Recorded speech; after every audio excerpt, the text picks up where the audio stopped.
इसी के साथ हम अपने अगले टॉपिक की तरफ फटाफट से आएंगे क्योंकि टाइम हमारे पास कम है, लेकिन बड़ा इंपॉर्टेंट टॉपिक है और वो टॉपिक है ख़वातीन से रिलेटेड, उन बच्चियों उन लड़कियों से रिलेटेड जो आजकल इस डिज़ीज़ का बहुत ज़्यादा शिकार हो रही हैं, and that is polycystic ovaries. Polycystic ovaries एक ऐसी डिज़ीज़ है जिससे टीन एज से शुरू होकर आपकी जब तक आपकी एज 40 प्लस के ऊपर जाकर आप इसका शिकार हो जाते हैं। और मेन प्रॉब्लम जो आजकल हमारी यंग ख़वातीन में, यंग लड़कियों में आ रही है, वो चेहरों पे बाल का उगाना, वज़न बहुत ज़्यादा बढ़ जाना, कुछ खाए पिए बगैर डिप्रेशन होना, स्ट्रेस होना, ये तमाम उसके सिम्टम्स हैं। तो हमारे साथ गायनेकोलॉजिस्ट होंगी जिनसे हम इस पर बात करें। डॉक्टर नासिरा नसीम साहिबा हमारे साथ मौजूद हैं जो कि गायनेकोलॉजिस्ट हैं फातिमा हॉस्पिटल से मुल्तान। अस्सलाम वालेकुम डॉक्टर साहिबा, बहुत शुक्रिया आपने वक्त दिया। ये जो डिज़ीज़ पॉलीसिस्टिक ओवरीज़ हैं इसके हवाले से बताइएगा, ये क्या है और ये क्यों होती है?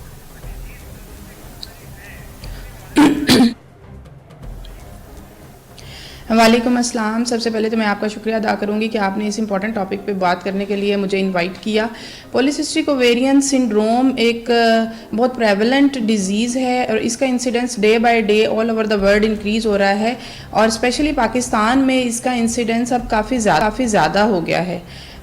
इसमें बेसिकली हार्मोनल इम्बैलेंस की वजह से कुछ बीमारियां होती हैं, जैसे पीरियड्स का कम हो जाना, पीरियड्स का स्टॉप हो जाना या उसकी बेकायदगी, या मेल लाइक हार्मोन्स जैसे एंड्रोजन्स के ज़्यादा होने की वजह से चेहरे पर बालों का ज़्यादा उगाना, और उनकी जो अंडेदानियाँ होती हैं उनमें छोटी छोटी सी सिस्ट बन जाती हैं जिनको हम पॉलीसिस्टिक ओवरीज़ बोलते हैं। और उन पॉलीसिस्टिक ओवरीज़ की वजह से उसकी अंडेदानियाँ जो हैं वो प्रॉपर एग्स रिलीज़ नहीं करती हैं, जिसकी वजह से वो ख़वातीन बांझपन का शिकार हो जाती हैं। बिल्कुल सही डॉक्टर साहिबा, बांझपन का आपने जिक्र किया तो एक्सट्रीम जो है इसका इनफर्टिलिटी की तरफ भी ले जाता है और ये बात हमने देखी भी है। बेसिकली डॉक्टर साहिबा ये हार्मोनल डिसबैलेंस के ऊपर भी डिपेंड करता है, जिसकी वजह से आपके चेहरे पर बाल आ जाना, आपकी पर्सनालिटी में वो जो जिसे कहते हैं ना कि लड़कियों वाली चीज़ें, ओबेसिटी बहुत ज़्यादा हो जाती है, दाढ़ी और मूंछों की जगह पर सख्त बाल आ जाना, क्या ये कंट्रोलेबल है, क्या ये क्योरेबल है?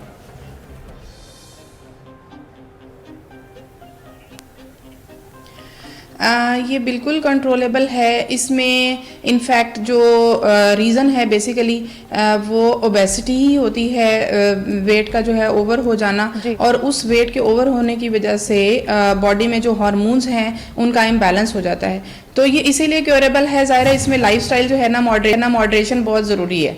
लाइफस्टाइल को में जो हमारी आजकल जैसे हमारी पॉपुलेशन में जंक फूड का बहुत एक्सेसिव यूज़ है, और इसके अलावा जैसे सीडेंट्री लाइफस्टाइल है, एक्सरसाइज वगैरह हमारी लाइफ से जो है वो ख़त्म हो गई हैं ऑलमोस्ट।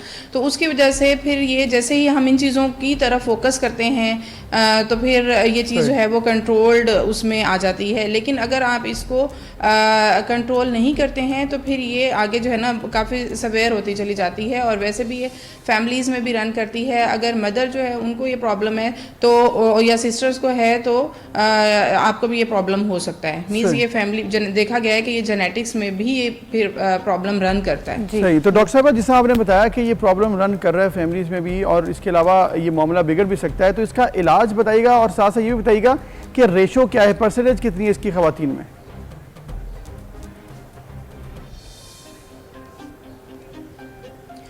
हमारी पॉपुलेशन में पाकिस्तान में तो इसकी परसेंटेज अब बहुत ज़्यादा हो गई है। ऑलमोस्ट 52% हमारी जो पॉपुलेशन है ना वो पॉलीसिस्टिक ओवेरियन सिंड्रोम का शिकार हो चुकी हुई है।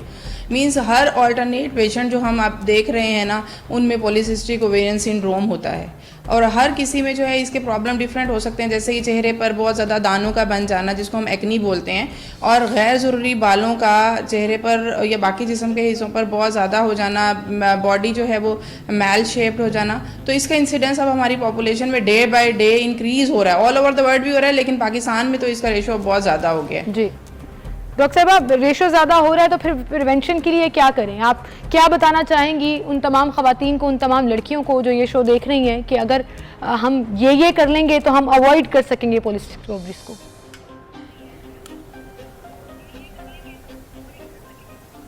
इसमें सबसे इम्पॉर्टेंट चीज़ मोटिवेशन का होना है कि आप जो हैं वो मोटिवेटेड हों कि मैंने अपने लाइफस्टाइल को मॉडिफाई करना है। जैसे लाइफस्टाइल में यही एक तो आपकी जो जंक फूड है वो कम होने चाहिए। अगर ओमिट नहीं हो सकते तो एटलीस्ट आप उनको कम कर दें अपनी लाइफ में से। जंक फूड में जैसे पिज़्ज़ा, बर्गर, शुगरी प्रोडक्ट्स हैं, डेयरी प्रोडक्ट्स हैं, कोल्ड ड्रिंक्स हैं, ये सब इनका इस्तेमाल जो है वो अपनी लाइफ में कम से कम करें। हेल्दी लाइफ स्टाइल अपनाएं, हेल्दी डाइट लें, फ्रूट्स लें, सब्जियों का इस्तेमाल ज़्यादा करें। अपनी जो डेली रूटीन है उसमें एक्सरसाइज को शामिल करें। At least 30 to 45 minute in a day अपनी जो रूटीन है उसमें एक्सरसाइज करें। फिर इसमें नाइट की स्लीप बहुत इंपॉर्टेंट है। आजकल आप देखें मोबाइल्स का एक्सेसिव यूज़ है जिसकी वजह से नाइट की स्लीप जो है ना वो बहुत इफेक्ट हो रही है। नाइट की स्लीप में हार्मोन्स, एक स्पेशल हार्मोन्स होते हैं जो नाइट पे ही रिलीज होते हैं, वो डे स्लीप में रिलीज नहीं होते।